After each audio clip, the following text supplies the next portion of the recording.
I'm going to replace the mirror indicator on a Mk2 facelift Ford Focus. So the process is to just prise the cover off. There's some clips around there, and then once it's off you can unclip this from this end to the other end to do it for either end. You have to take the cover off because the bulb housing comes up under here. So just really gently and carefully just prise it off.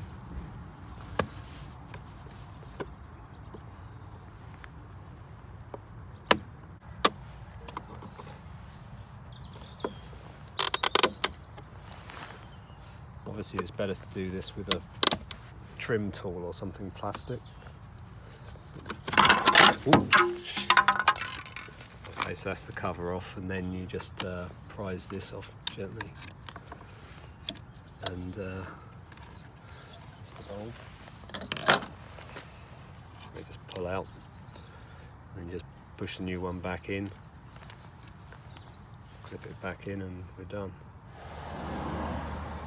The replacement, this is a, like I said, Mk2 2010 Mk2 facelift Ford Focus, so the replacement is a 501A, but you can get these are the orange ones.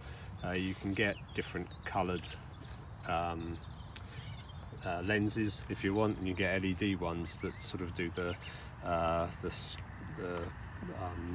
directional indicating. Well, I'm just going to use these standard ones.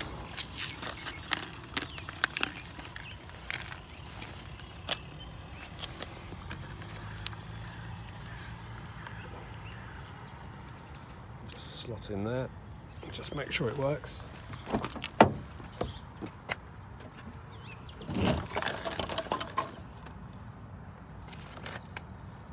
Good.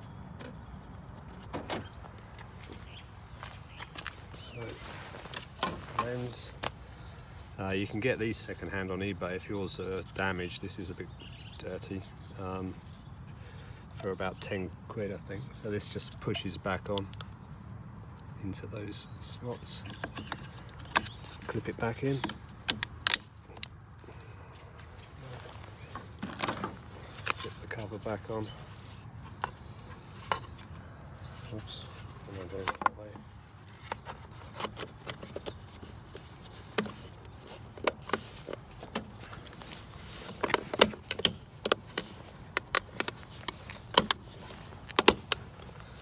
There we go, all done.